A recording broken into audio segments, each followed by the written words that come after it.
Uncensored, no holds barred talk. 24 hours a day, 7 days a week. This is Global Reality Radio Network.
Ladies and gentlemen, welcome to another live edition of the Global Reality right here on the Global Reality Radio Network. I'm your host, Josh Reeves, back in the saddle with you here for another late night Moonbat edition of the broadcast. It is Monday, Memorial Day, and May the 30th, going into May the 31st now, 2011.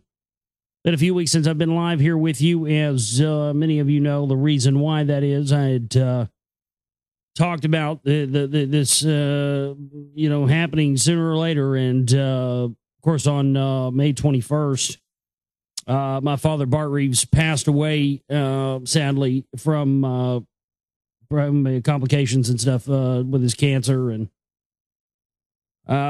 he was first diagnosed with small cell carcinoma cancer in 2007, and the doctors told him that he had 9 months to a year to live, and he told the doctors they were wrong. And, got really interested in some of the things that he could do to coincide what the medical industrial complex was telling him he had to do to save his own life. So while, still taking them at their word and still having, doing what the insurance company and the doctors tell you to do, he also, did some stuff like SEAC tea and chemo cleanse and different herbal things. And, lived another 4 years. It came back several times. It came back in his liver, came back in his lungs. He went back every time, and he fought it for 4 years. And, there towards the end over the past couple of weeks, it just, you started seeing me have less and less shows here. And something instinctively inside of me, there was something instinctively inside of me that knew it was coming.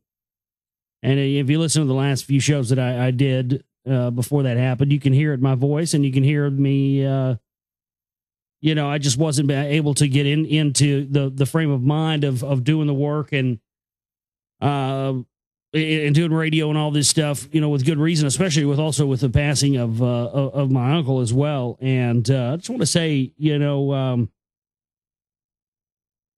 were told my uncle's death was a suicide, and I started looking around on the police reports and stuff. It still says it's under investigation. But some other pieces of information are made privy to me. I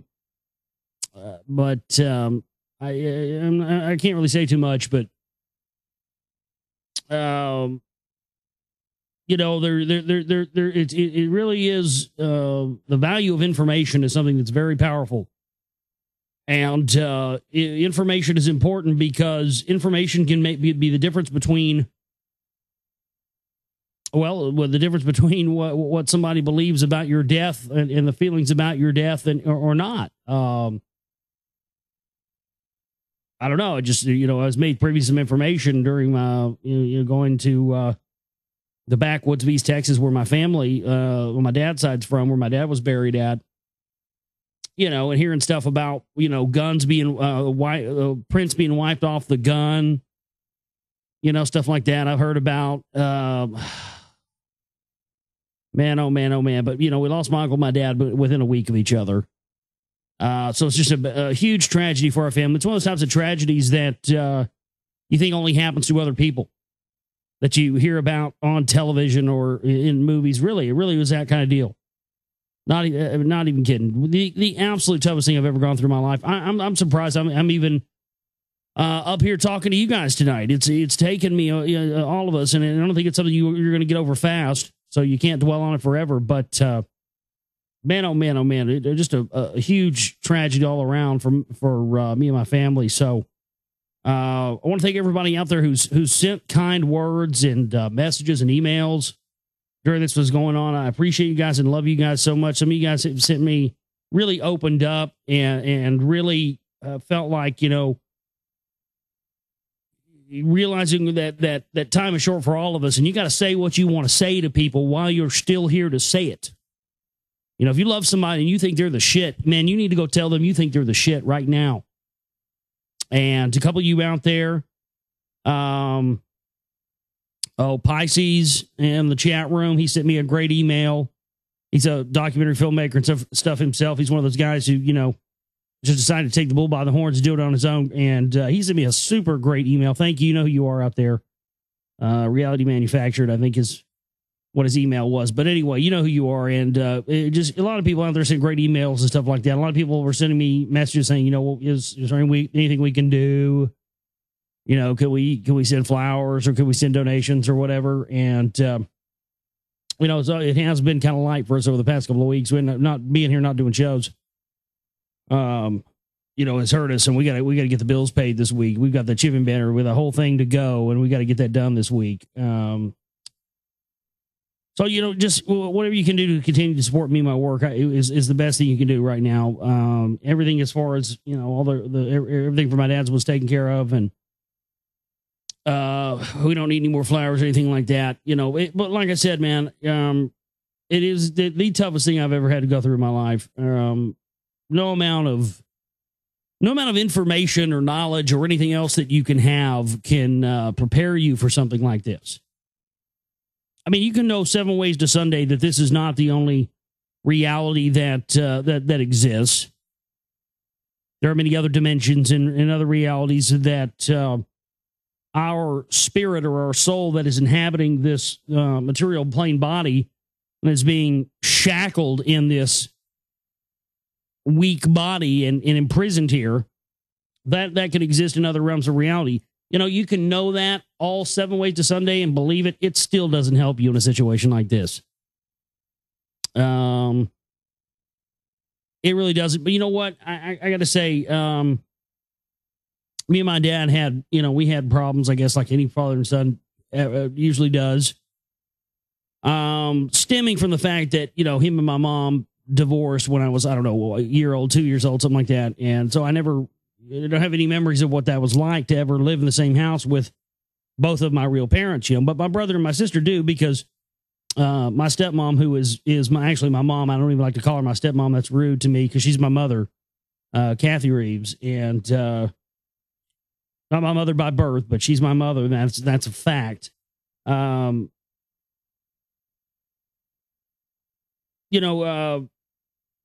I forget where I was going with this, but anyway, me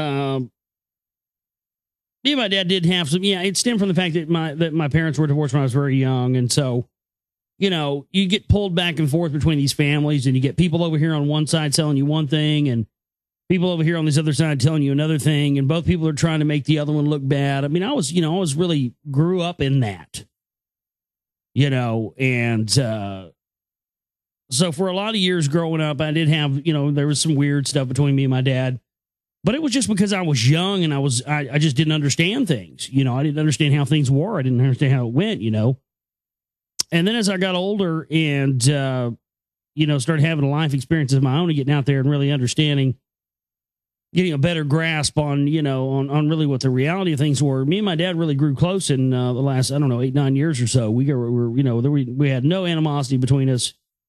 No unfinished business between us or anything like that, which I think is great, and he was cracking jokes pretty much all the way to the end. But just a couple weeks ago, I told you guys when he first went in the hospital, we were sitting in the hospital and fucking Alex Jones comes on in the hospital, and my dad, they're not doing too well, kind of out of it, kind of, delirious and not really in his right mind, gathers his right mind long enough to look up, point at Alex Jones on the television screen and say, "Hey, Josh, look, there's your buddy."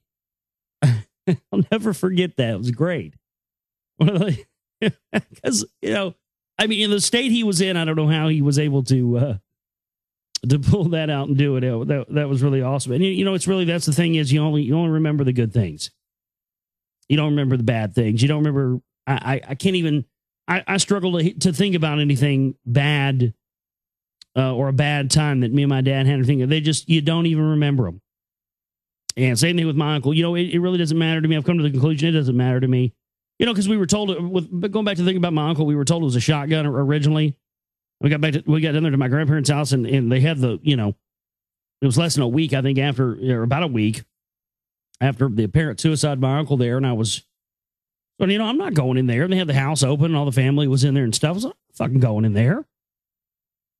I was, looking outside of the glass of the pane of the windows looking for, who's a shotgun, man. That's fucking messy, especially right to the heart, A small confined room, you're going to have pellets through possibly wood. I mean, my grandparents' old house down there's dilapidated.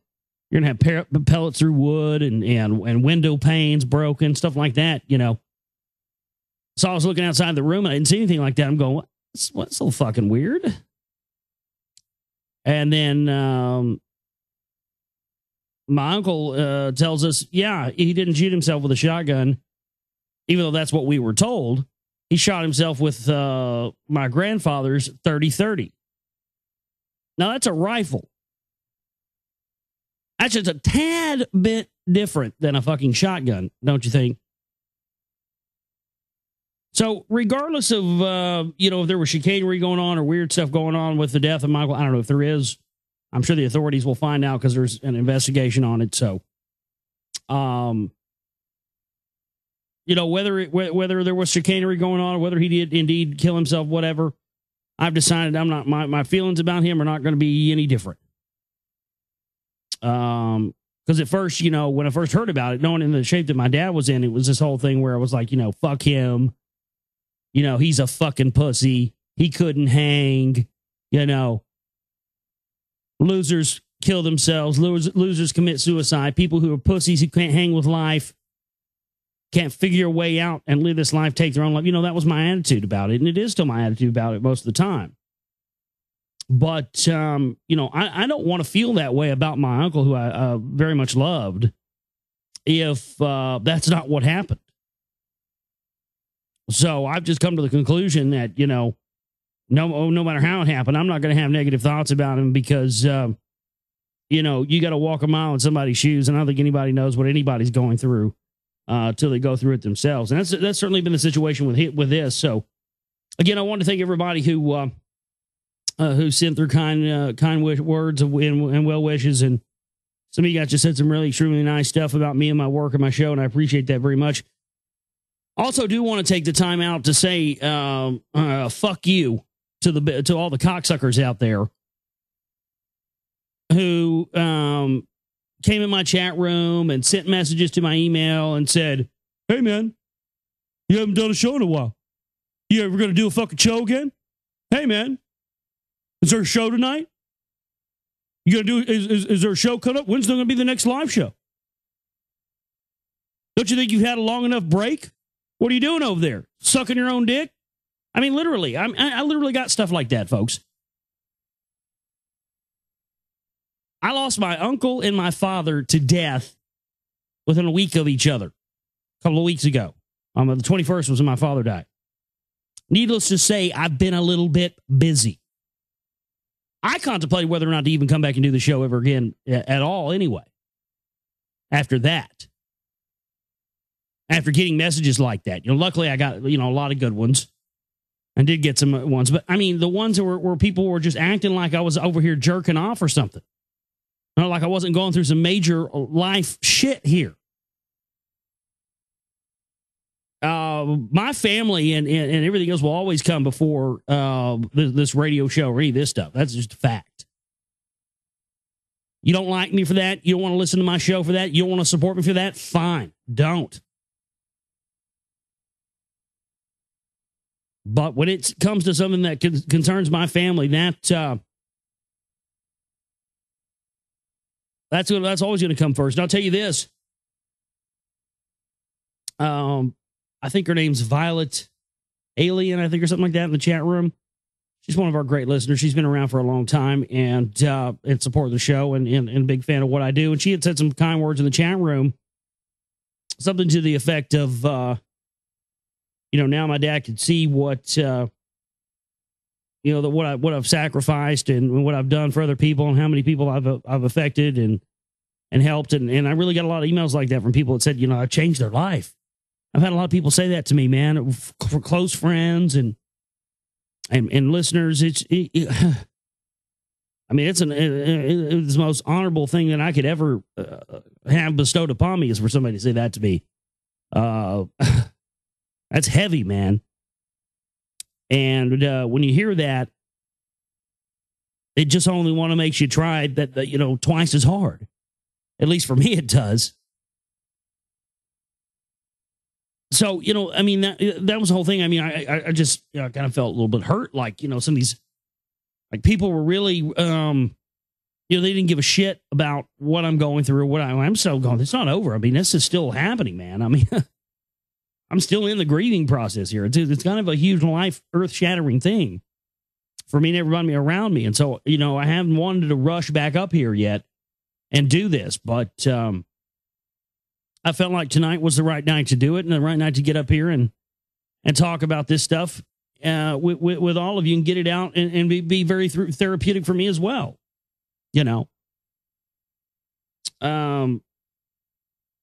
So yeah, I just was just a little dismayed by, it really kind of, I don't know, kind of put things in a weird focus for me for a second, I guess because of my state of mind at that moment.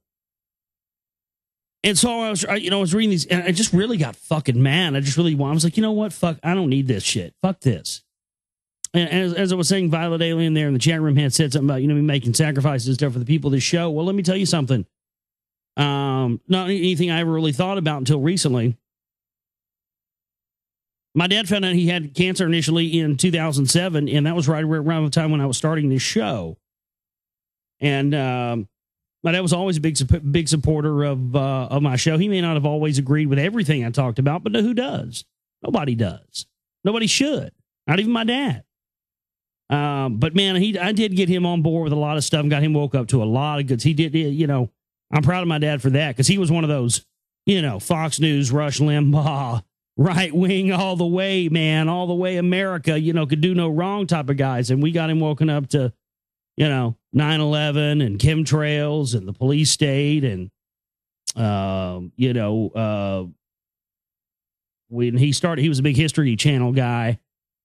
So when Ancient Aliens started coming on, man, he was just real excited. He talked to me about that, about all the different episodes. Cause he'd be like, man, that's the shit you've been talking about for years. He'd be like, Josh, you told me that shit 10 years ago. Why are they talking about this on TV now? And I said, well, you tell me, what do you think it is? Or, he said, well, they're probably getting ready to, tell everybody that aliens are real or something. I said, yeah, that's wouldn't be a bad guess, So yeah, I'm really happy with the fact that, we got my dad to, really be on board with a lot of this info more than I ever thought he would be.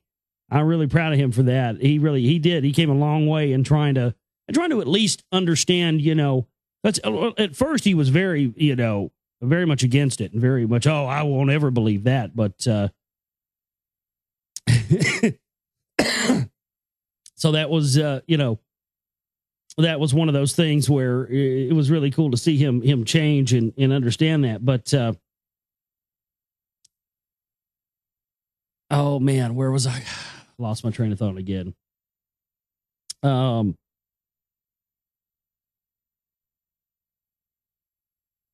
What was I going to say? Oh, I remember what I was going to say. I was talking about, well, right when he found out he had cancer, right around the time we started the show. And, over the course of the past 4 years, coinciding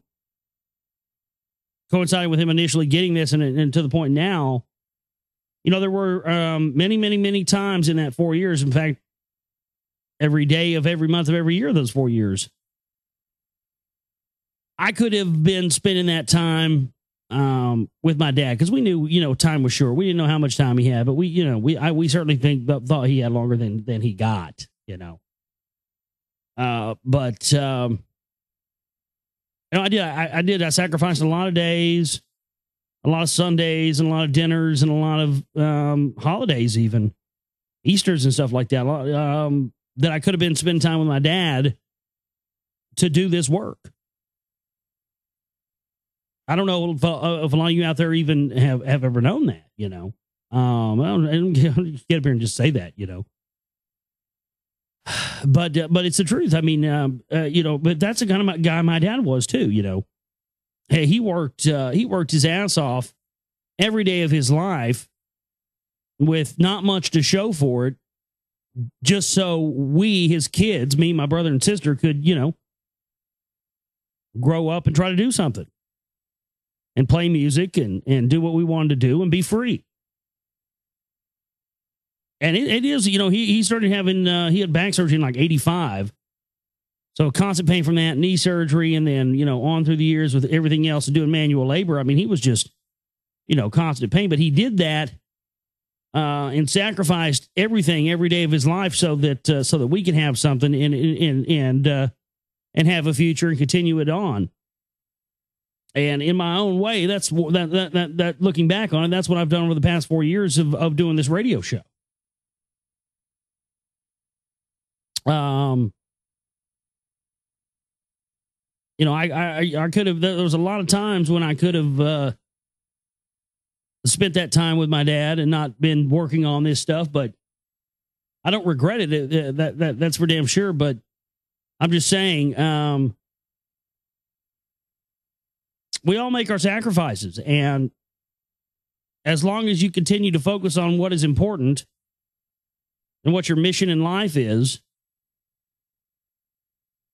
then the path will present itself to you in the way that it always does. It'll always put you where you need to be. So, my dad was an awesome dude, man. He was rad. He was a fucking harmonica playing fool too. I played with a lot of famous people, and man, oh man, oh man, he had a friend who turned him on, John Mashoni, who turned him on to playing harmonica. And I'm glad that guy did too. And I consider him my uncle. He was there the day I was born and stuff. He played Amazing Grace on the harmonica at my dad's funeral. Oh, it was amazing. Oh, it was amazing. And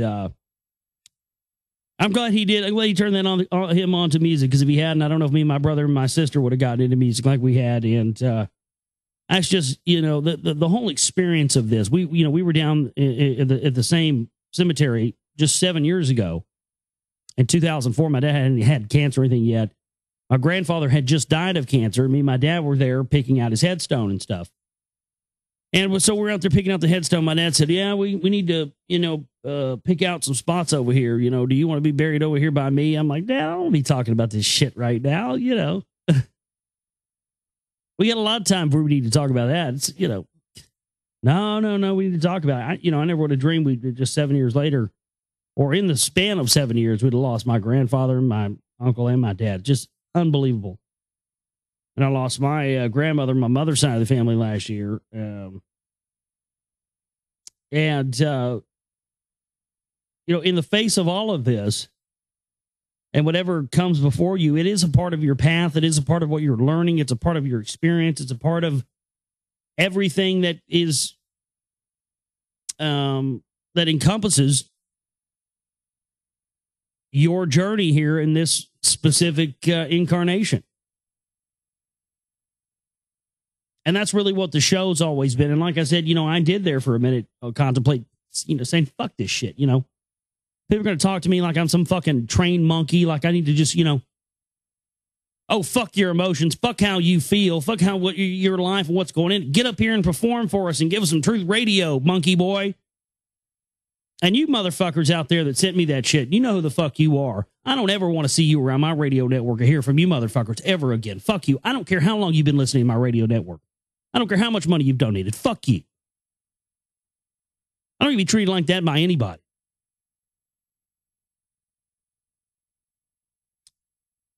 So, you know, and again, I want to thank everybody who donated and helped us out a little bit as well. But we didn't get much over the past couple of weeks. It's been really rough, folks. So we need to meet our goal, the chipping banner. We've got to get the bills paid by Wednesday.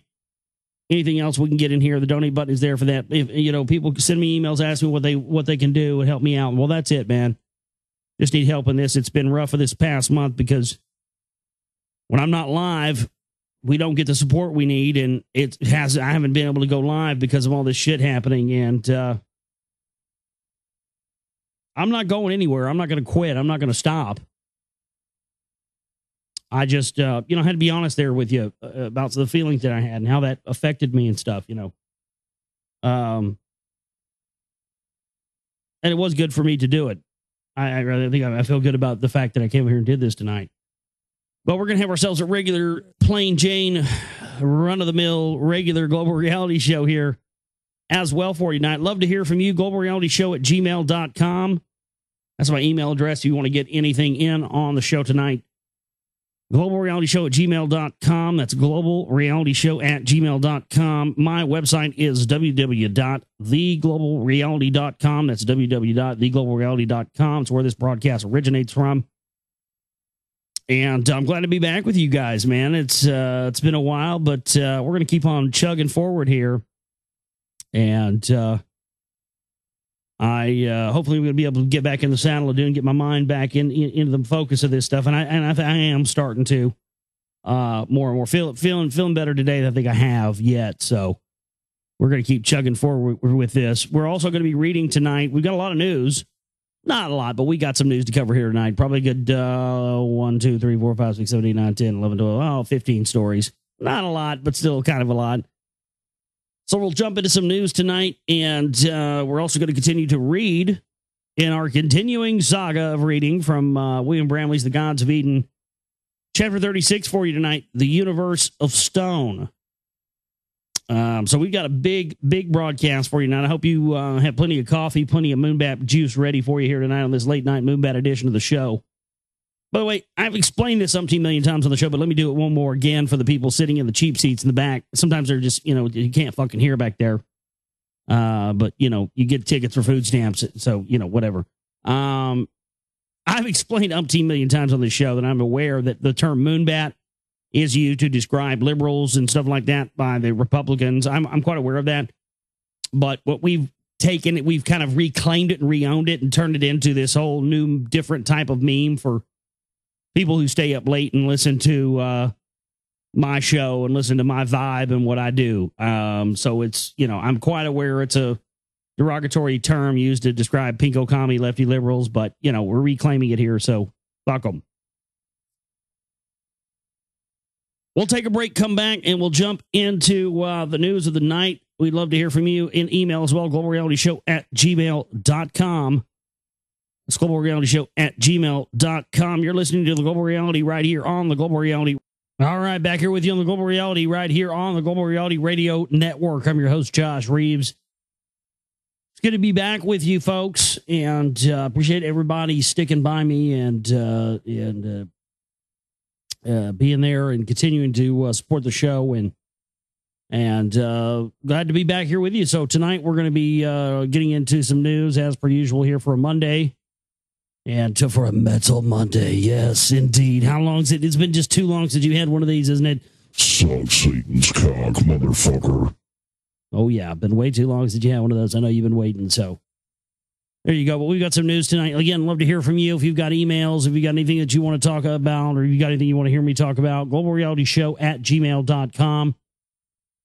It's globalrealityshow@gmail.com. And be happy to try to answer any questions that you may have here on the broadcast tonight. Man, oh man, oh man. We've continued to see all kinds of things happening around the world. More and more people starting to believe that there is a weather war going on, all the tornadoes and earthquakes and all this stuff. And well, I tell you, it'd be hard not to believe that when you look at the evidence. But I don't know, man. I got to go with my gut. And my gut tells me, and I have seen some things as well. My gut tells me there's something way deeper than just weather war going on here. This weather warfare technology, for all intents and purposes, is old tech. It's old technology. It's been around for years. The Russians had an ionospheric heating system similar to HARP decades before the HARP installation was ever created. Look it up. It was called Sura, S-U-R-A, Sura. The Sura ionospheric heating facility. Interestingly enough, directly across the ocean, right directly across the ocean from where HARP now sits. The Russians were using weather warfare technology in the heart of the Cold War against us and other countries. And this stuff has been around for a very long time. But we continue to see this pushed on us as a meme, especially in the conspiracy culture movement.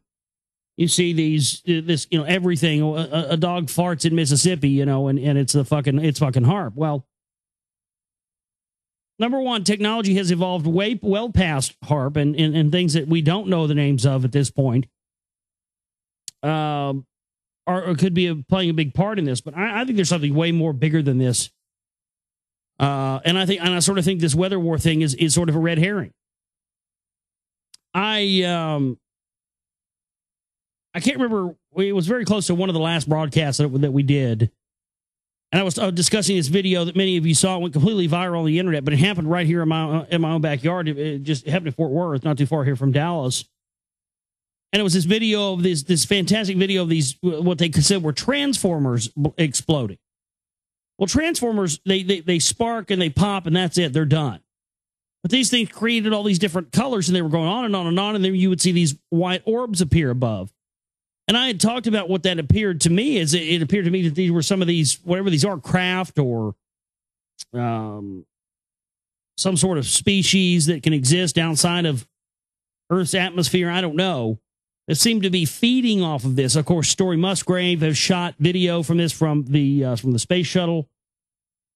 Story Musgrave, a shuttle astronaut, he had shot these videos of these. They don't appear to be craft, but they appear to be almost like life form type things. And there's a thunderstorm on Earth and there's lightning and they just swarm around it as if they're, feeding from it. And many times I've seen, under thunderstorms and stuff of that nature, I've seen, lights dipping in under clouds many, many times. And we were coming back to Dallas from my dad's funeral last week. And we right as we were, it was clear down in the deep woods of East Texas, but we were coming back to Dallas, and we started hearing all these, the massive storm warnings. We were seeing these clouds, and man, me and my brother saw some weird stuff. I saw this thing that shot down directly from the sky to the ground, and this thing looked like it was 20 miles long. And I just saw it shoot down, towards the ground and disappear. We saw orbs of light coming out of clouds. Has anybody out there seen this phenomenon of this it looks like, I don't know what it is. Me and my brother saw it back in 2008. We were going up to Mike Chambers' thing for this get-together we were having for Truth Day Radio back in the day. And it looks, I had a couple of friends tell me recently they've seen this phenomenon. I'm just wondering if anybody else out there maybe has. The only way to describe it is, and everybody I know that has seen it, including me, saw it during a thunderstorm, and it looks like a disc the size of the sun, and it just goes whoop, like really fast across the horizon. I've seen that. I've talked to several people who've seen it. I don't know what that is, man. But my point is that yes, it would be hard to argue with anyone that is, it would be claiming that there's a weather war going on right now. It'd be hard to argue that. What I'm postulating is that we don't just stop there, but we make sure that we pay attention and see if we may see evidence that may support the idea that the weather war thing that we're supposed to be believing is actually a cover story for a much deeper operation that involves some sort of unknown entities or beings or craft or something are altering the weather patterns on our planet as a means to gain some sort of food or fuel source that they need very badly. I mean, you continue to see this. I think there's something deeper going on than just weather warfare and HARP and all this other stuff. Be a lot more darker and deeper than this. We just have to continue to look at the evidence. Thank you, Scott. I appreciate that, Scott from Portland. Thank you, Scott. Great supporter of my work and a good friend and really somebody that has helped me out a lot, especially when it comes to helping me get out this new film. So thank you, Scott. He said, it's good to hear your voice on the radio again. All the best to you, Jamie, and the rest of the family. Thank you, Scott. I appreciate that, my friend. Good to be back with you here. But we got some news for you tonight. You guys hear there's some sort of new storm or something like that heading towards Japan? I mean, it's, they're fucking gone over there, aren't they? My goodness. Japanese superquake moved the ocean floor 79 feet sideways and 10 feet up. New data shows that the region is under more strain. And now they've got something new heading towards it. They've also confirmed over the past, since last we talked here, that 3 of the reactors have gone meltdown. They've confirmed that now. And, mainstream media is just brushing it aside. They're on to the elections and they're on to, whatever the next bullshit thing they're going to talk about is. I've been talking about this thing called Vulcan for many years because you talk about red herrings. I've always seen this Nibiru thing as a big red herring for something that they don't talk about at all. This other planet that supposedly is behind the sun, on the other side of the sun, on the other side of Venus, that we can't see, called Vulcan, that causes things like what we're seeing right now: catastrophic earthquakes, tsunamis, floods, hurricanes, tornadoes. And it seemed in the past when it came, there's been financial hardships on the planet. But nobody ever talks about this because it doesn't fit into the 2012 doom and gloom scenario, of the Anunnaki are going to come back and, eat our brains and take our gold and go home. So because the Vulcan thing doesn't fit into that, you don't really hear it talked about much, and you sort of hear people focus on the Nibiru red herring. And again, the reason people don't talk about Vulcan that much is because it's talked about that it happens on, maybe it could possibly be, you start feeling its effects around 2013, 2014, 2015, 16, 17, on and on. And so this story here, as soon as I saw that, I said, wow, well, that coincides with what we're told more about. So everybody thinks 2012 is going to be the end of the world. And this Vulcan thing, nobody's really zeroing in on. And, of course, it's said to really start to have its serious effects on Earth in 2013. So listen to this. Solar storms will peak in 2013 and wreak havoc on Earth's electrical communications, top scientist warns. So there you go. You see, in that 2013 thing with Vulcan and its appearance and galactic alignment and its location coincides exactly with these solar maximum periods, you see. Solar storms could have devastating effects on human technology when they hit a peak in 2 years' time, a leading scientist has warned.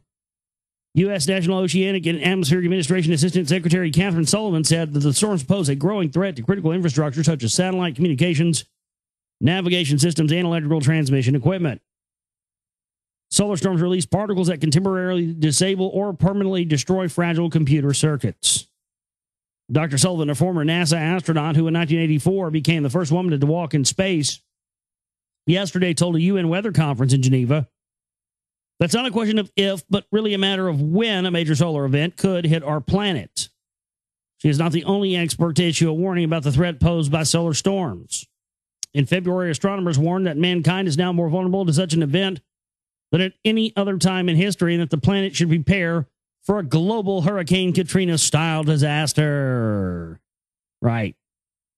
Now more vulnerable to such an event than we ever have been. Right. Yeah. And that the planet should prepare for a global Hurricane Katrina-style disaster. Well, that sounds like a warning to me, folks. Oh, man, oh, man, oh, man. A massive eruption of the sun would save waves of radiation in charged particles. I think it's supposed to say send, and it says save. Would send waves of radiation charged particles to Earth, damaging the satellite systems used for synchronizing computers, airline navigation, and phone networks. If the storm is powerful enough, it could even crash stock markets and cause power cuts that last weeks or months. Experts told the American Association for the Advancement of Science the chances of a disruption from space are getting stronger because the sun is entering the most active period of its 11 to 12-year natural cycle. The world got a taster of the sun's explosive power in February when the strongest solar eruption in 5 years sent a torrent of charged plasma hurtling towards the world at 580 miles per second. The storm created a spectacular aurora and disrupted radio communications. Solar storms are caused by massive explosions on the sun. Blah, blah, blah. This is all science stuff you already know, third grade shit. These are the real things that we need to be concerned with. And people can't see that exactly what they're talking about here with this solar stuff is exactly what's causing all the things that happen on Earth, whether we know it or not. Our psyches, our belief systems, everything. We are affected by these planetary bodies because these planetary bodies have spirits and have souls, just like we and all living things do. Because their energies are so strong, and that's where the zodiac comes in, and those delineates out, our attributes. But the sun is going through massive changes right now, and we are supposed to be going through massive changes right now, and we are. But those massive changes, like 12-strand DNA activation, the rest of it, are being mitigated by things like, sodium and the stannous fluoride in the water and MSG in the food and just crap being pumped into us every which way. So they're keeping us from achieving this so they can keep their status and their standing in place. Lots of stories starting to revolve around this type of stuff. Just odd stuff continuing to come out every day. You guys hear about this? This is unbelievable to me. Listen to this. These guys can't even keep their fucking nuclear reactors from blowing up, and they want to do this. Listen to this shit. It sounds like something out of science fiction. A huge swath of the moon covered with solar panels to beam captured energy back to Earth. But plans to turn the moon into a gigantic mirror ball manned by robots to provide all the Earth's energy came a step closer to reality today when they were unveiled by Japanese scientists. Japanese scientists, yeah. Underline that. The ambitious project would result in 13,000 terawatts of continuous solar energy being transmitted back to receiving stations on Earth, either by laser or microwave. I mean, my God, we're going to let them turn the fucking... this doesn't sound like something out of Moonraker or something like that from fucking James Bond. Are we really going to let Dr. Evil go up there and turn the moon into the Death Star? That's what it sounds like. Listen to this stuff. This just sounds like a bad fucking Bond movie, dude. Really? Are they running that far out of fucking ideas that now they're going to the fucking old movies and yeah, hey, what did they do in Moonraker?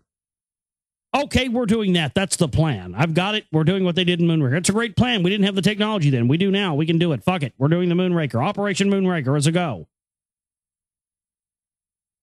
The plans were unveiled by Japanese construction giant Shimizu Corporation's research division and would result in get this, 6,800-mile-long band stretching around the light side of the moon's equator.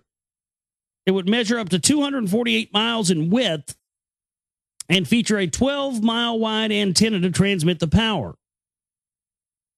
The quest for finding alternate energy sources has been hastened in Japan in the wake of the Fukushima nuclear power station crisis sparked by the tsunami in March. So they can't run a fucking nuclear power plant. Now they want to build the fucking Death Star and run the risk of frying us all. When, Tesla free energy devices, that can be built from plans by, what's that guy's name? Colonel Tom Bearden or something like that. Who's had shit out there since the 80s on how to build free energy devices. We can have free energy right here, but yet they want to tell us we've got to build some 6,800 mile long band on the sun, on the moon to create some, to reflect it back towards Earth. It just sounds retarded to me. Straight out of fucking Moonraker, man. No intended timeline for the project, which would result in the biggest public infrastructure installation ever constructed, has been announced. But Shizmu Corporation said on its website that a shift from economical use of limited resources to the unlimited use of clean energy is the ultimate dream of all of mankind. Well, we can have that. We do have that right now. Dumb shits. This is obviously going to be used for some sort of massive space-based directed energy weapon where, you give all your money to Japan. If you not give our money to Japan, we fry your country. Shit like that. You nuke us, we fry you now. Thank you. Die, white man. The Luna Ring, our lunar solar power generation concept, translates the dream into reality through the ingenious ideas coupled with advanced space technologies. Virtually inexhaustible, non-polluting solar energy is the ultimate source of green energy that brings prosperity to nature as well as our lives. The plans call for astronauts to return to the moon and begin work with the help of robots that will be required to level the highly cratered surface. It claims the soil on the moon can be used to make water, concrete, oxygen, and ceramics necessary for the project. Construction of a railway system to convey materials and maintenance would also be the feature of the project. Listen to these comments here.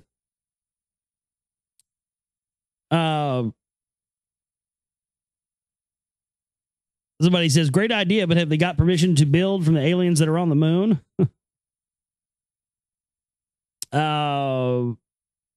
It's just insane. So they're going to try and beam this shit back to Earth. I don't even know who would buy this. Just hilarious shit. Unseen for 4,500 years, Pyramid finally reveals its hidden secrets as a robot captures images of ancient markings. This is highly interesting stuff here. All will be revealed in the age of revealing, ladies and gentlemen. And that's exactly where we are right now. And it's going to be so much fun to continue to watch these ass clowns try to put a lid on this stuff. They're already trying to do it. What was that horse shit that came out a week or two ago? I don't know. I wasn't on air when this came out. Something about, Roswell being some sort of, red commie Soviet hoax or something. I mean, my God, they'll do anything. They'll try to say anything at this point. The genie's out of the bottle now. And so these guys are running around now trying to put out these cognitive dissonance, cover stories because more and more things are just being naturally revealed that are uncapping the stuff that they've had a lid on for decades. The last great mystery of the pyramids could be closer to being found thanks to a robot built in Leeds. Images captured by a new microsnake camera traveling deep within the Great Pyramid of Giza in Egypt reveal small hieroglyphs written in red paint on the floor of a small hidden chamber. Egyptologists believe that if deciphered, the markings could unlock the secrets of why tunnels, doors, and secret chambers were built within the pyramids, such as this one. The pyramid is the last of the seven wonders of the ancient world still standing and is thought to have been built as a tomb for the pharaoh Khufu, who ruled in the 4th Egyptian dynasty and died in 2566 BC. Khufu had the Great Pyramid of Giza built as a monumental tomb inside of which are tomb chambers, anterooms, chambers, ventilation shafts, and access tunnels. There are 3 main chambers, the King's Chamber, the Queen's Chamber, and the Grand Gallery. Now, isn't this interesting that they're saying that they found these new chambers by satellite and infrared technology when, as we reported several months back,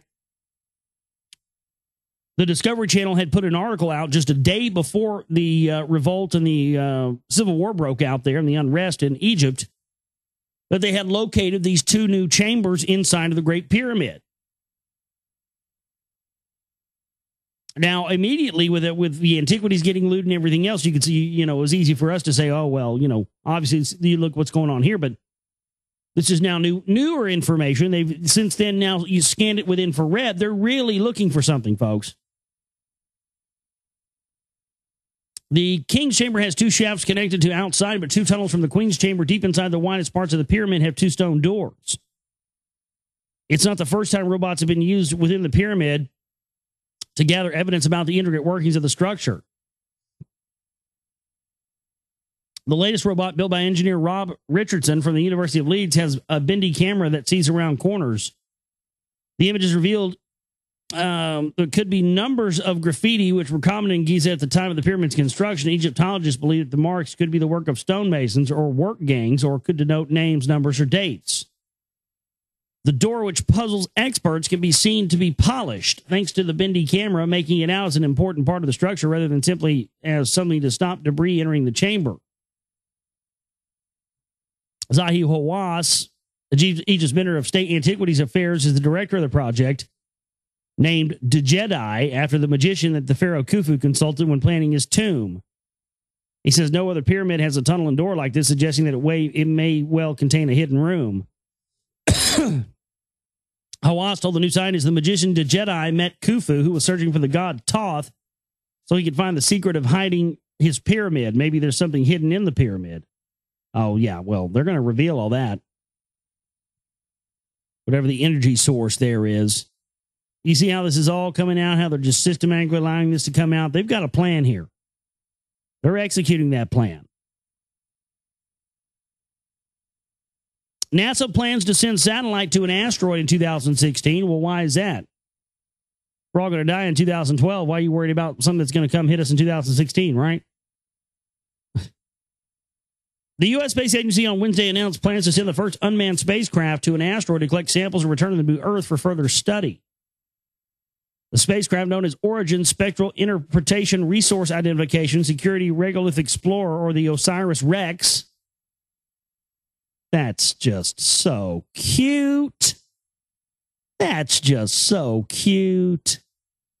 The Origin Spectral Interpretation Resource Identification Security Regolith Explorer, or OSIRIS. Aww. So the OSIRIS-REx just happens to be what they're sending out to this asteroid that is on a collision course with Earth. Literally, it's on a collision course with Earth. So they're sending out who? To fight the evil asteroid, or to study the evil asteroid that may slam into Earth? Of course. Osiris. I mean, again. Oh my God, man. Every goddamn time. These guys got jokes, don't they? These guys got some serious fucking jokes. The U.S. Space Agency on Wednesday announced plans to send the first unmanned aircraft. And the OSIRIS-REx will launch in 2016 and then travel 4 years before it nears its target.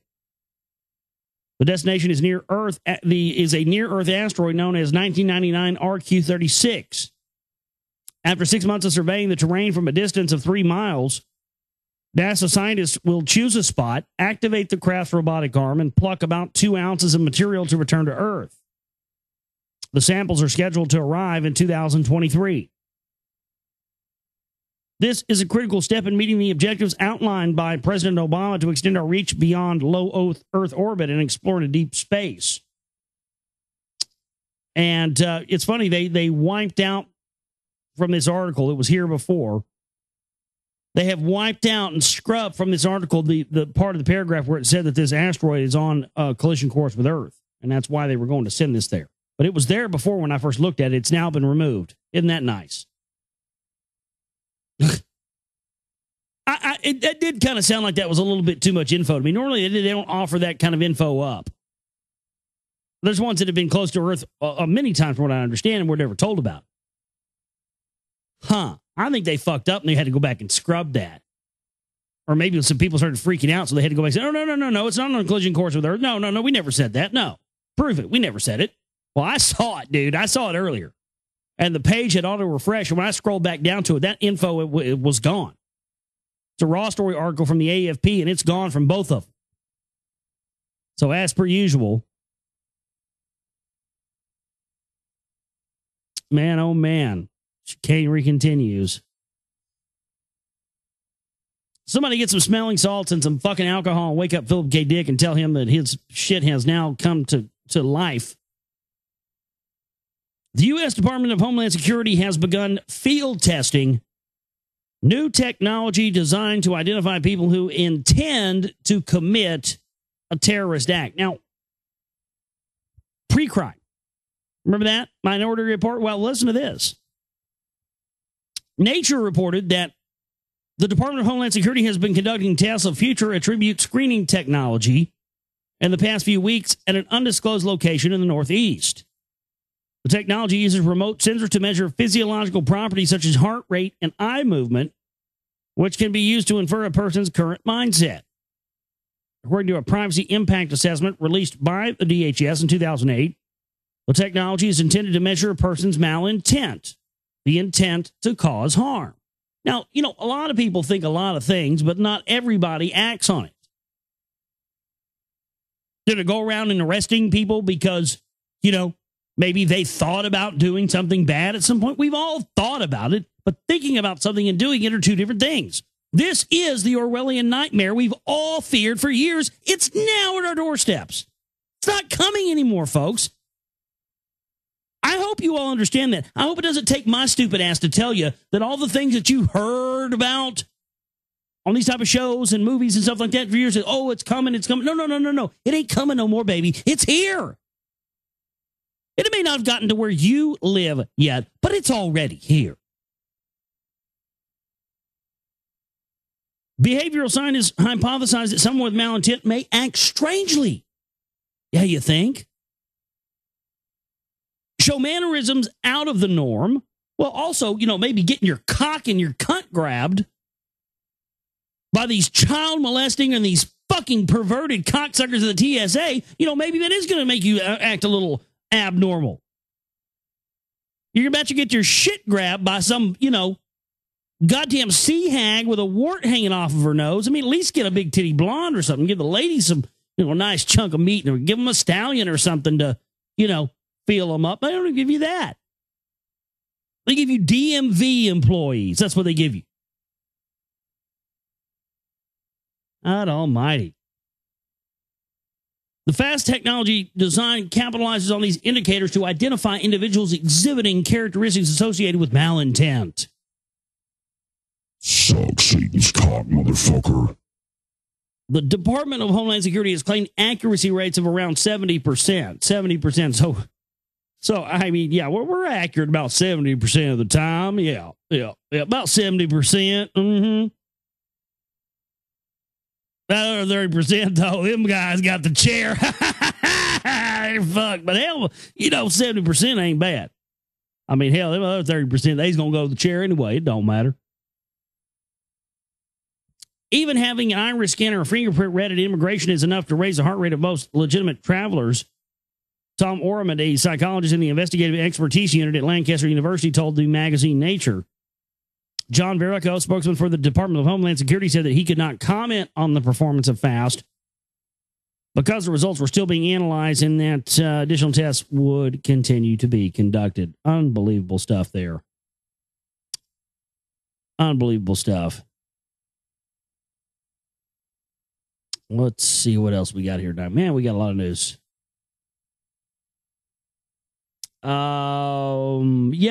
Somebody had sent me this overlay. It says, hey, great. This is from Chris. Great to hear your voice again. I was overlaying some events in Photoshop that seem to show a pattern. Do you think I'm onto something? Look out, Lincoln. If so, Chris in Australia. It's a picture. It's an overlay. I don't have it in any way where I can put it in the chat room for you, but it shows like the location of Columbine, Oklahoma City bombings. The only problem is, Bud, where you've got Waco and JFK at on your little map there, they're not accurate. So what he's got is he's got, you know, the New Orleans levee, the oil spill, Centennial Park bombing, and it's kind of makes to appear a Masonic square and compass. But your location of your dots in Oklahoma City, Waco, and JFK are way off there, Bud, for where they are on the map. So that really wouldn't work. But It's still interesting nonetheless, you know. But yeah, not really accurate there. Let's see what else we have here tonight. Oh man, oh man, oh man. It's a bit too long since we talked about this house clown. We hadn't had a reason to talk about him in a while, but got to talk about this now. This is written by my buddy Lee Rogers up on his website, roguegovernment.com. Alex Jones is using anti-TSA bill defeat farce to stage publicity stunt and promote state secession. Well, look, and I've told you this many times. It's an absolute fact. Any one of these clowns from Rick Perry, I mean, you got Rick Perry and Alex Jones are both saying Texas is seceded from the Union. Don't you think something should be suspect about that, folks? That right there should be your first clue. This is, I'm going to be talking about this in the Secret Right Volume 2, because this is the real kicker to understand, because people always ask me, you know, why should I be concerned about the CMP? Why should I be concerned about radio hosts and people who affiliate and associate with these guys? This is it right here. Splintering up the United States into a bunch of little small factions that other countries come in and grab and have one section of the country that's China, one section of the country that's Europe, one section of the country that's, you know, the Republic of Texas. That's what they want. And these guys that are calling for secession are aiding and abetting the plan that the New World Order has, while simultaneously claiming that they're against the New World Order. Their goal is to break up the United States into a bunch of little small individual proxy countries and territories and shit. And so anybody openly touting that, folks, whether they know it or not, are openly touting one of the main New World Order plans that they're enacting right here, right now. So, you know, this is not a shock to me, but hopefully this will be something that's people wake up to. Lee has written this article here. Legislation originating in the Texas House of Representatives that banned the terrorists and the Transportation Security Agency from conducting a myriad of inappropriate security procedures on airline travelers was recently killed by the Texas Senate after the feds threatened to suspend air travel in the state. This situation conveniently provided globalist media operative and controlled opposition stooge Alex Jones the perfect excuse to stage another publicity stunt with his alleged impromptu protest at the state capitol. It has also allowed Jones and others to yet again endorse the idea of Texas seceding from the United States.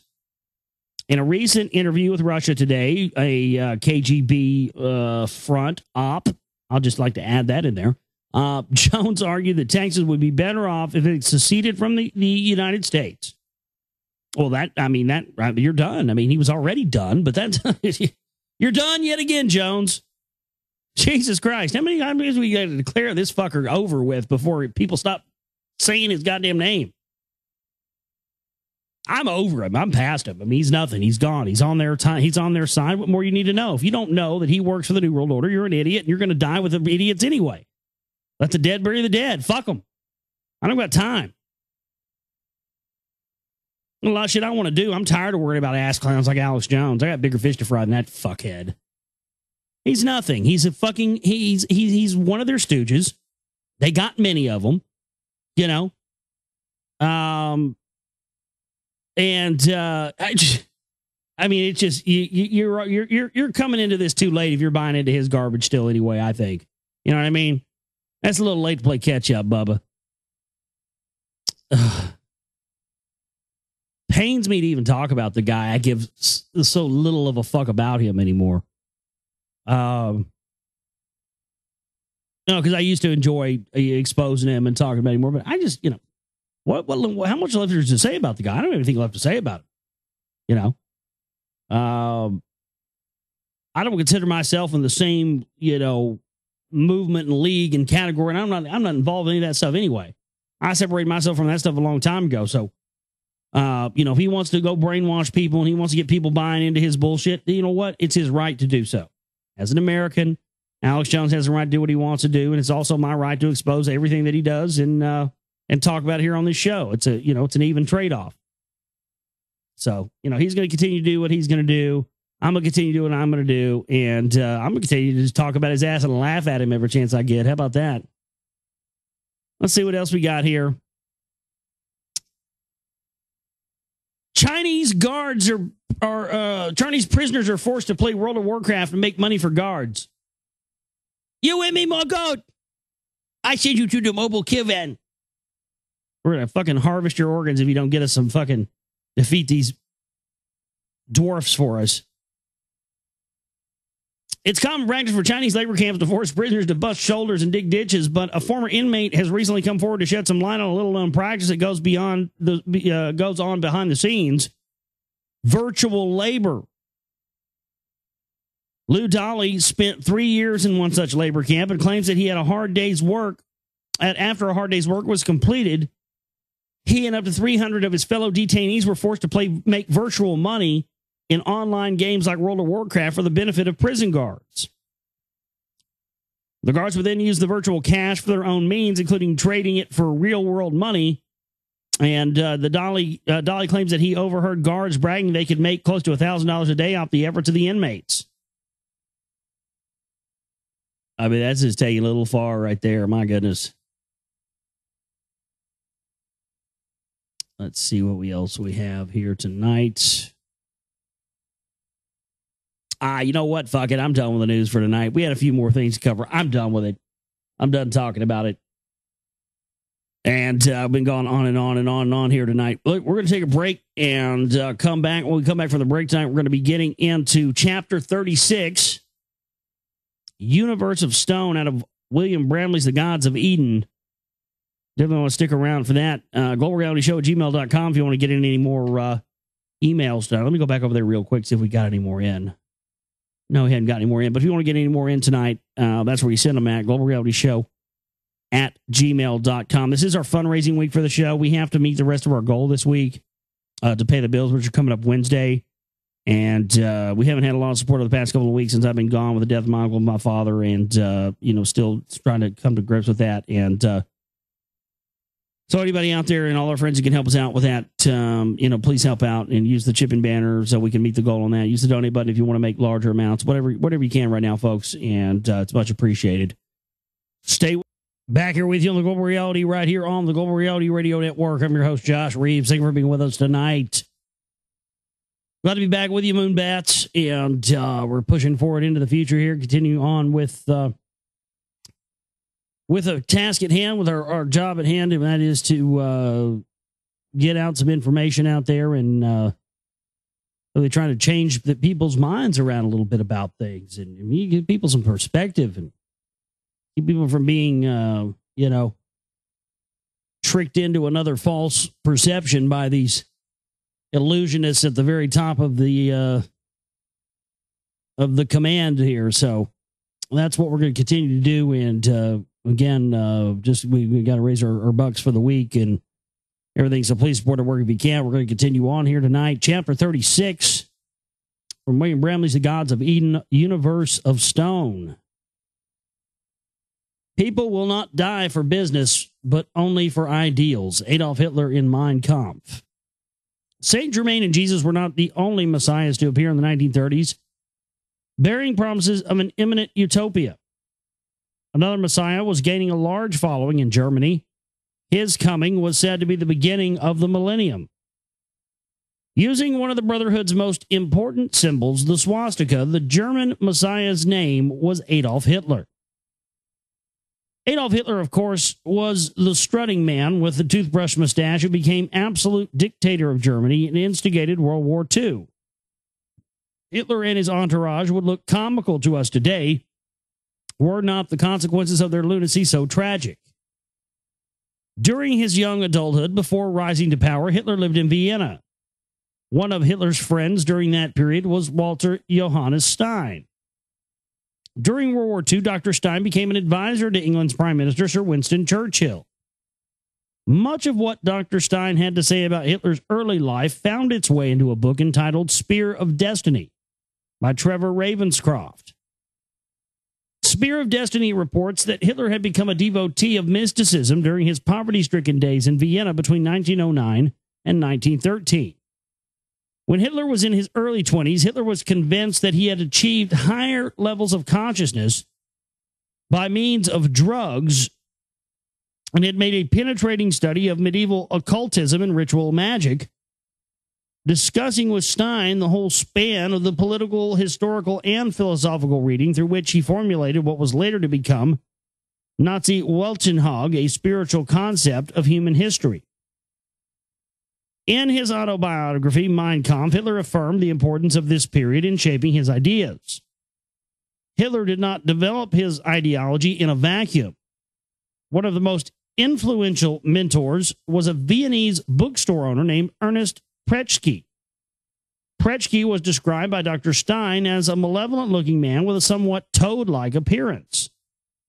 Prechke was a devotee of the Germanic mysticism that was preaching the coming of an Aryan super race. Hitler frequented Prechke's store and pawned books there when he needed money. During those visits, Prechke indoctrinated Hitler in Germanic mysticism and successfully encouraged Hitler to use the hallucinogenic drug peyote as a tool for achieving mystical enlightenment. As it turns out, Prechke was associated with a man named Guido von List. Von List was a founding member and a leading figure in an occult lodge which used a swastika instead of a cross in its rituals. Before he was disgraced and forced to flee from Vienna, von List had gained a large audience for his Germanic mystical writings, and Hitler became a member of that audience through Prechke. Back in his Viennese flophouse room, young Hitler avidly pored through pamphlets and books expounding on the mystical destiny of Germany and of the coming Aryan super race. According to some of these tracts, Aryans were created by an extraterrestrial super race of giants. Hitler became an ardent believer in those ideas as he hawked his watercolors on the street to support his meager existence and to pay for his drug-induced enlightenments. The notion that Hitler was a druggie in his youth seeking mystical enlightenment through chemicals should not come as a surprise. Drugs were a major factor in shaping the persona of Adolf Hitler. Hitler remained a user of powerful narcotics his entire life.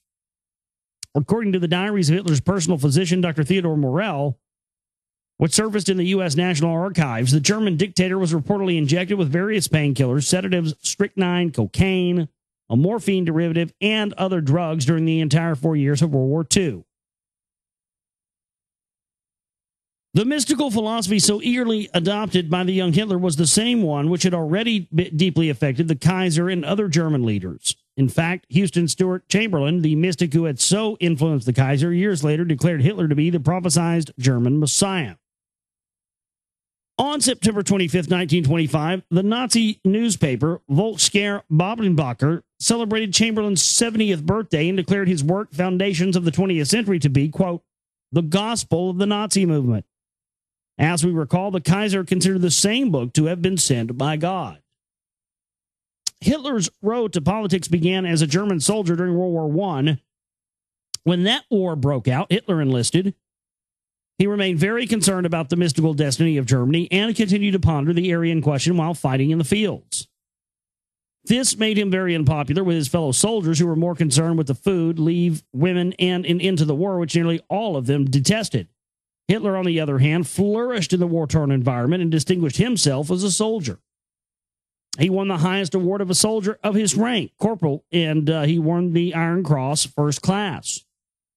About 2 months after winning the Iron Cross, Hitler was blinded by mustard gas during a battle. He was taken to the Pacewalk Military Hospital in northern Germany, where he was mistakenly diagnosed as suffering from psychopathic hysteria. Hitler was consequently placed under the care of a psychiatrist, Dr. Edmund Forster. What exactly was done to Hitler while under Dr. Forster's care is uncertain because years later, in 1933, Hitler's secret police, the Gestapo, rounded up all psychiatric records related to Hitler's treatment and destroyed them. Dr. Forster allegedly committed suicide in that same year. Yeah, imagine that. The mystery of what was done to Hitler at Pacewalk is deepened by Hitler's own statements. According to Hitler, he had experienced a vision from another world while at the hospital. In that vision, Hitler was told that he would need to restore his sight so that he could lead Germany back to glory. Hitler's latent anti-Semitism, which had already been planted by his mystical readings in Vienna, emerged at Pacewalk. What did happen at that hospital?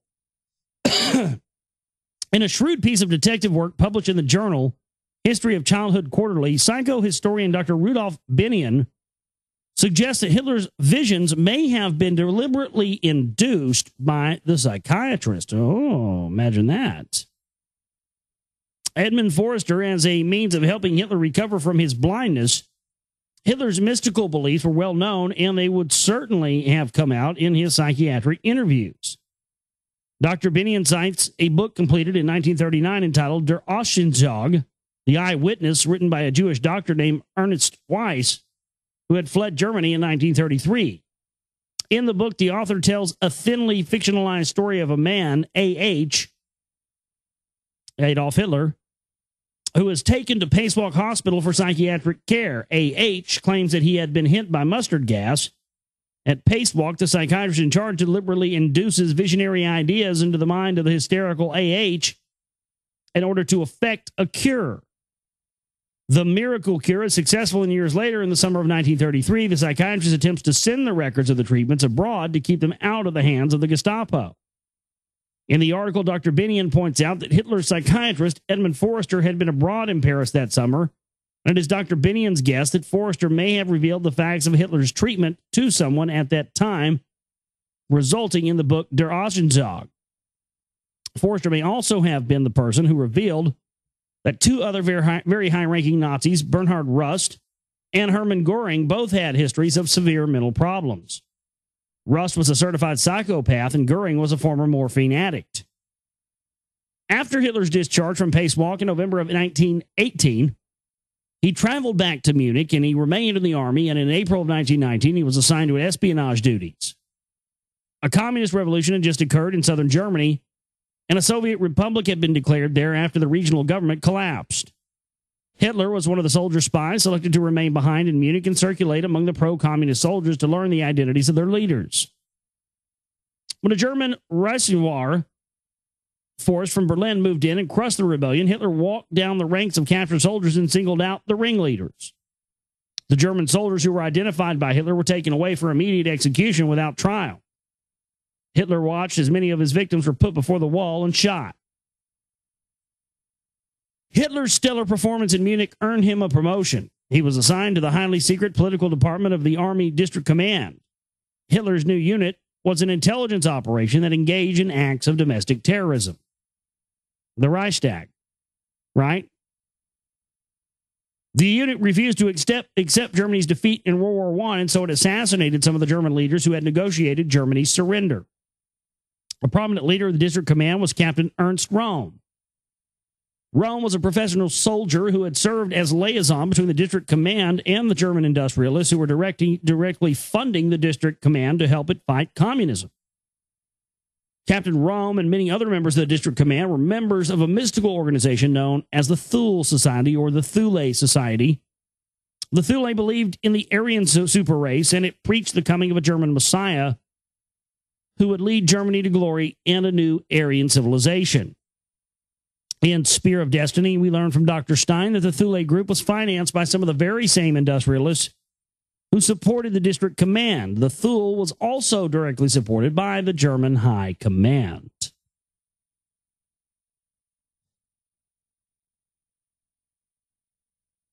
Many assassinations perpetrated by the District Command may have been inspired by the Thule Society. According to Dr. Stein, that it was a society of assassins. It held secret courts and condemned people to death. It is likely that many victims murdered by the District Command had been condemned earlier in the secret courts of the Thule. Many prominent Germans supported this violence and were documented members of the Thule. For example, the police president of Munich, Franz Gertner, was a reported member of the innermost circle of the Thule, and he later became Minister of Justice of the Third Reich.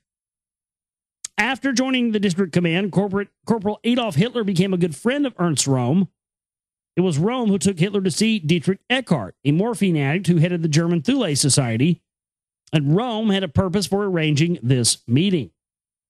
He felt that Hitler had strong leadership potential and that Hitler was the man that the society was looking for. Eckart agreed, and Hitler's career as the new German Messiah was launched.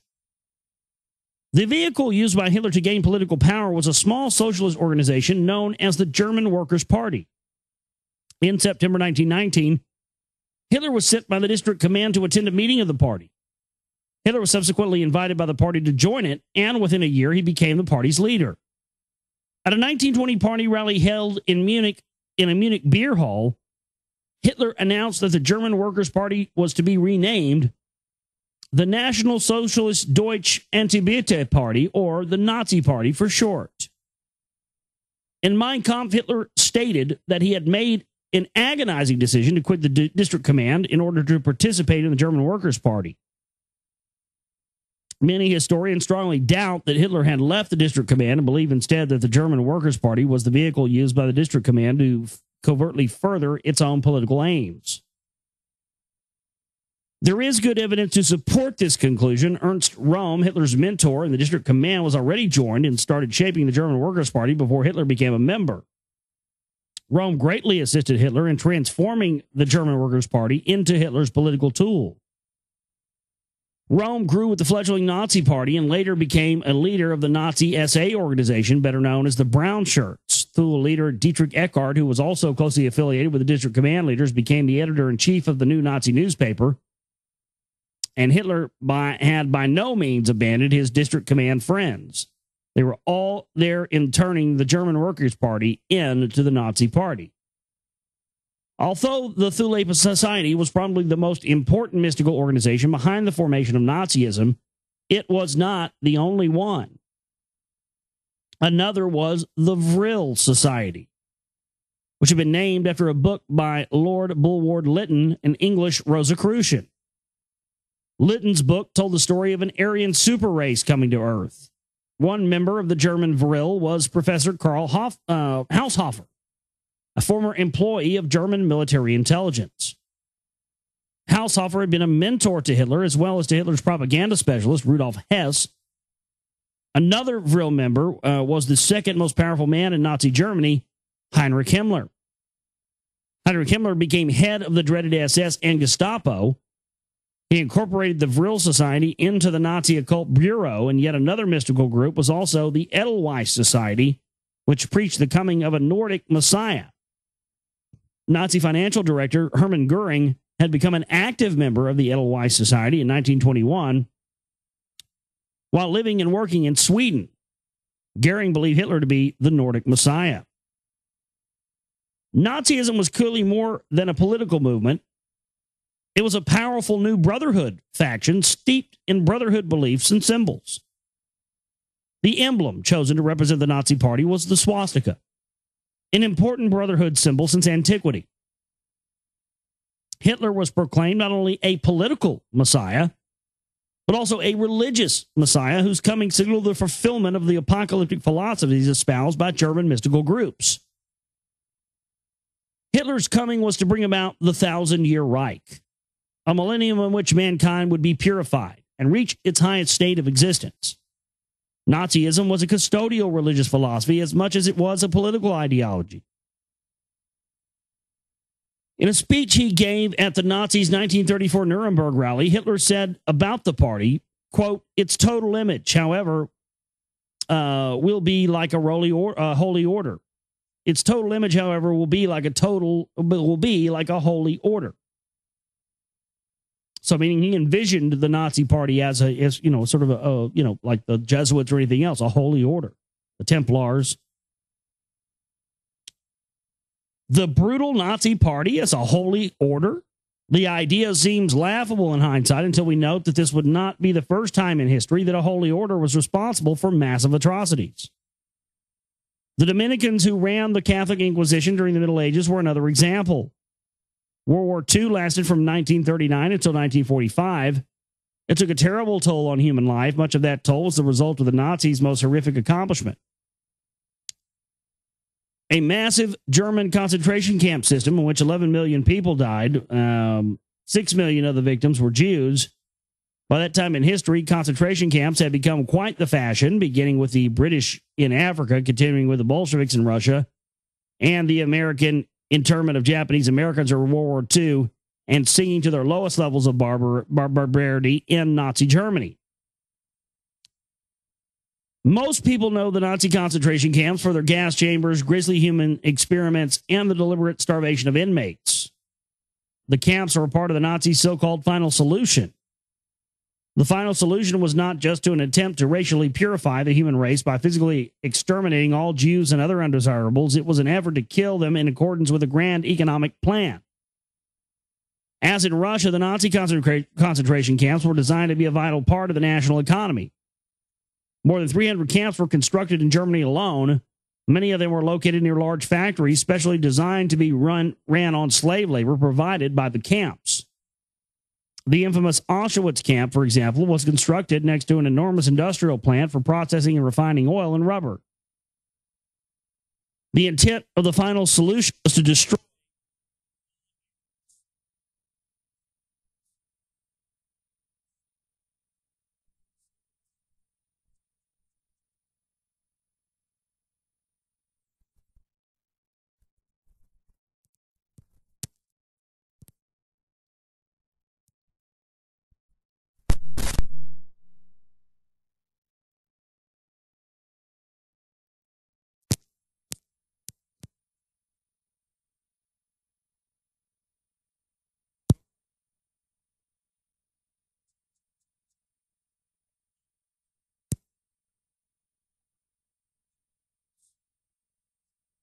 Here.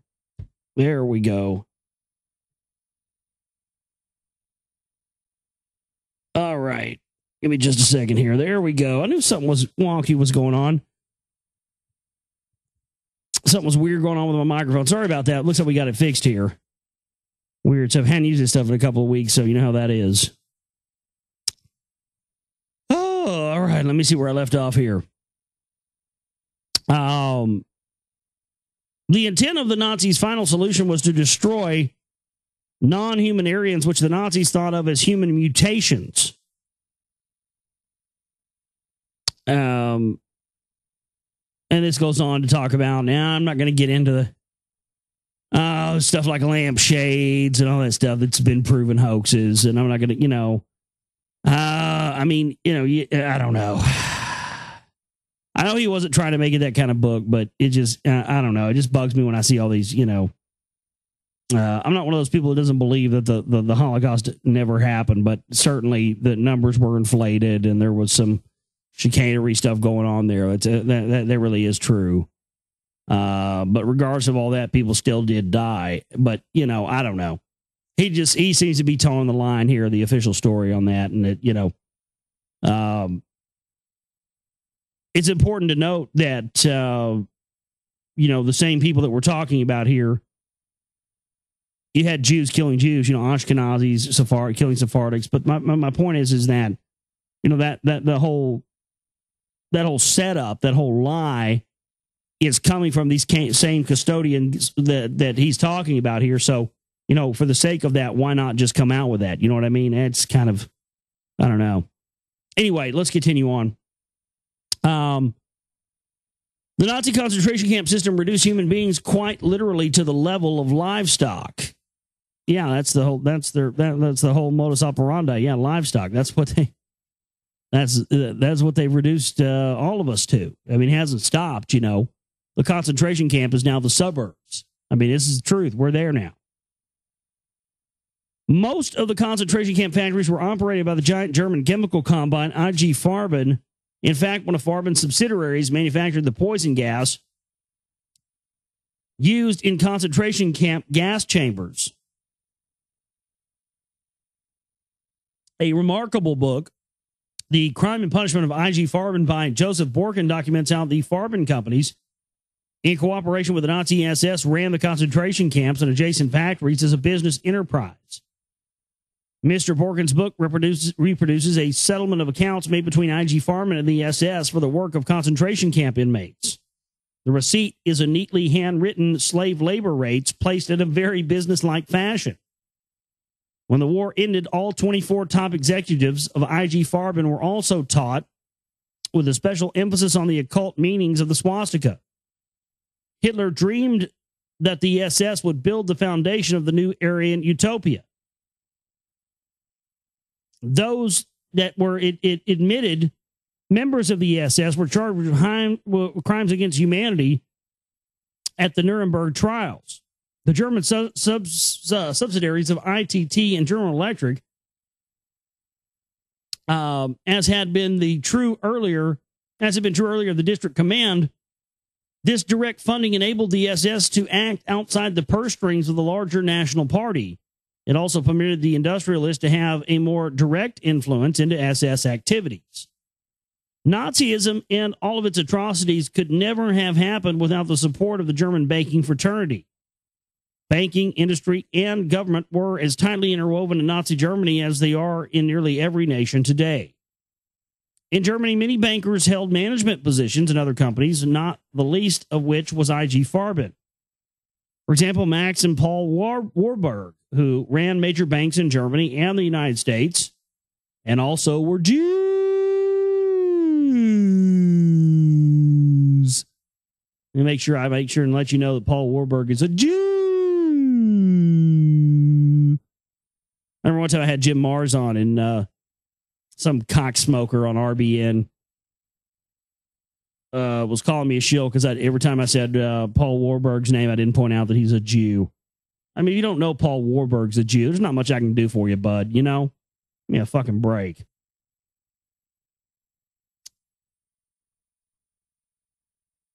In Germany, many bankers held management positions in other companies, not the least of which was IG Farben. For example, Max and Paul Warburg, who ran major banks in Germany and the United States, and who incidentally had been instrumental in establishing the Federal Reserve System in the United States, were IG Farben directors.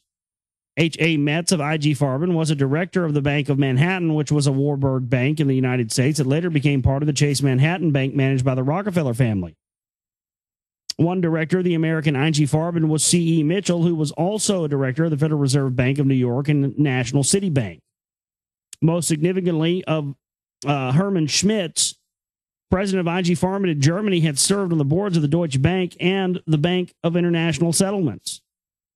As we recall, the Bank for International Settlements was the apex of the international central banking community and the interlocking inflatable paper money systems. Schmitz was one of the few IG Farben executives sentenced to a prison term in Nuremberg. He received a 10-year sentence. Perhaps the most surprising support for Hitler in the international banking fraternity came from the director of the Bank of England, Montague Norman. England, of course, was an enemy of Nazi Germany during World War II, according to Dr. Quigley's book, Tragedy and Hope. Mr. Norman was the commander-in-chief of the world system,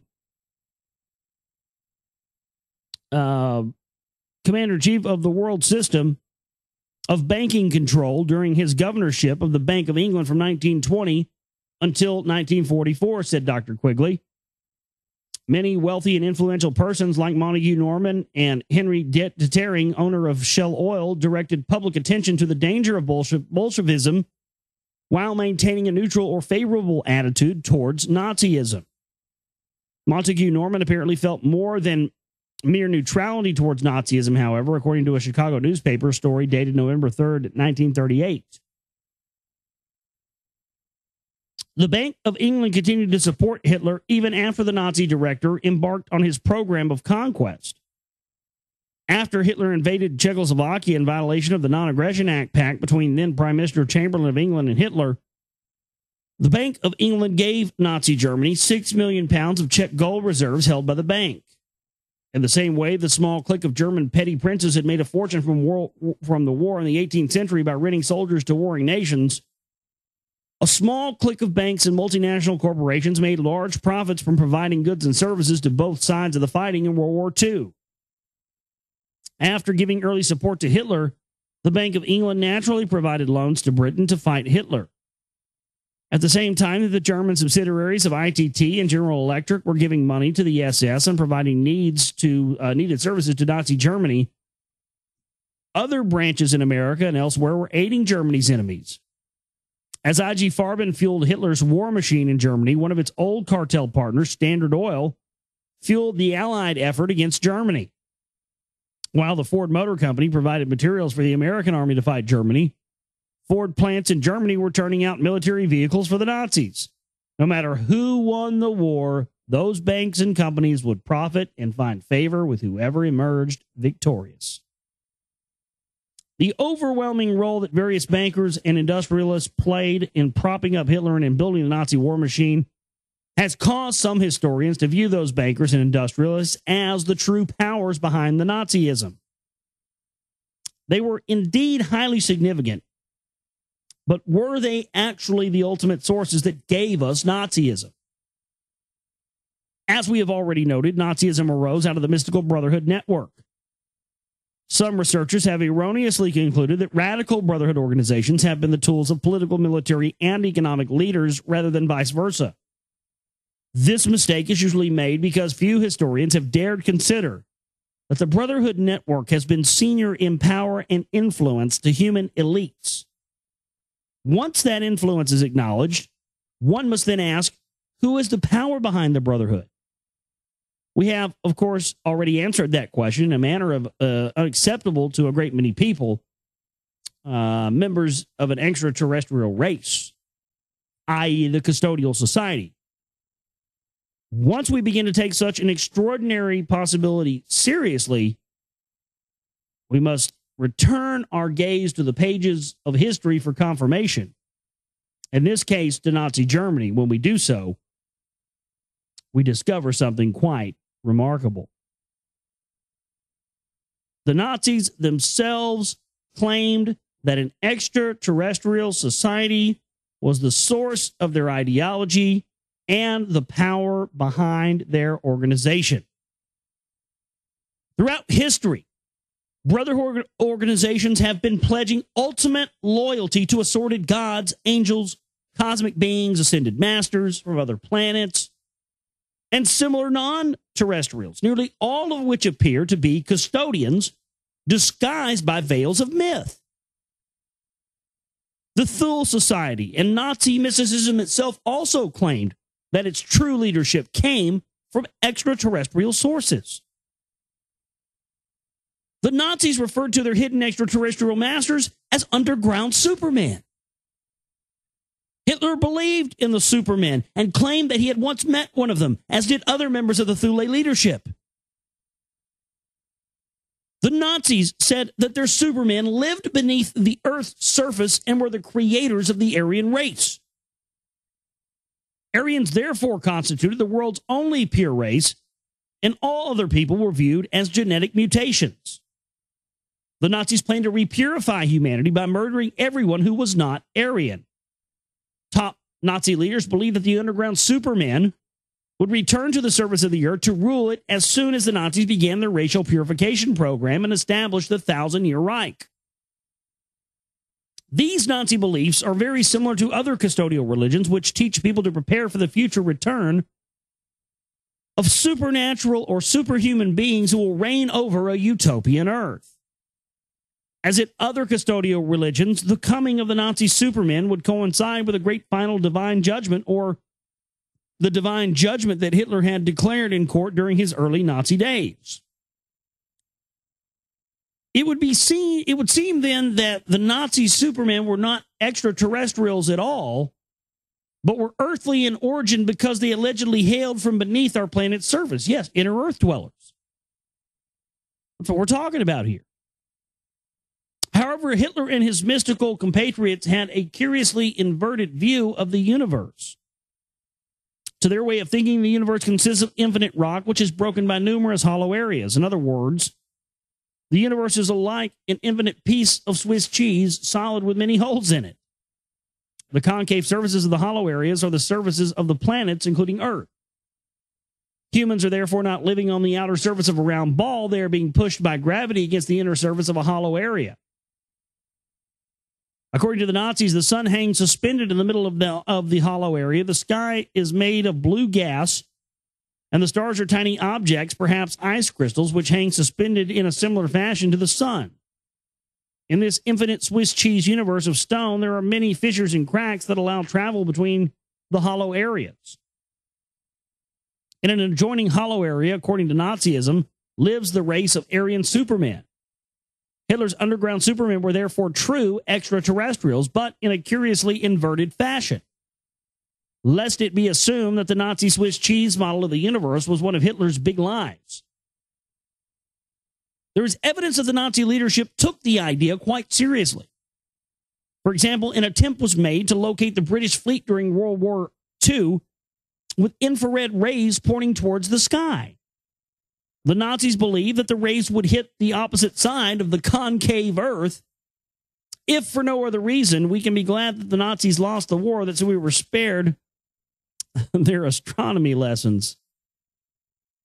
It is unfortunate that the Nazi defeat and reported deaths of Adolf Hitler and Heinrich Himmler did not end Nazi influence in the world.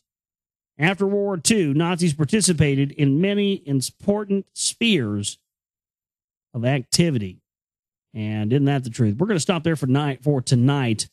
Kind of a long chapter and still a ways to go, but we'll get back into that on our next broadcast. I want to thank everybody for tuning in and being with us here again tonight. Again, you were just tuning in or came in late. The reason I haven't been here for the past couple weeks is because I lost my uncle and my father within a week of each other, and it's just been a tough one. But I'm back here and back in the saddle with you guys, and glad to be back, and going to continue on and push forward in the future. Thanks to everybody and all your kind words, everybody out there who has supported us, and again, got to meet our chip and banner goal here in the next couple of days, and we're just really hurting right now, and we need some support, so support us if you can, folks.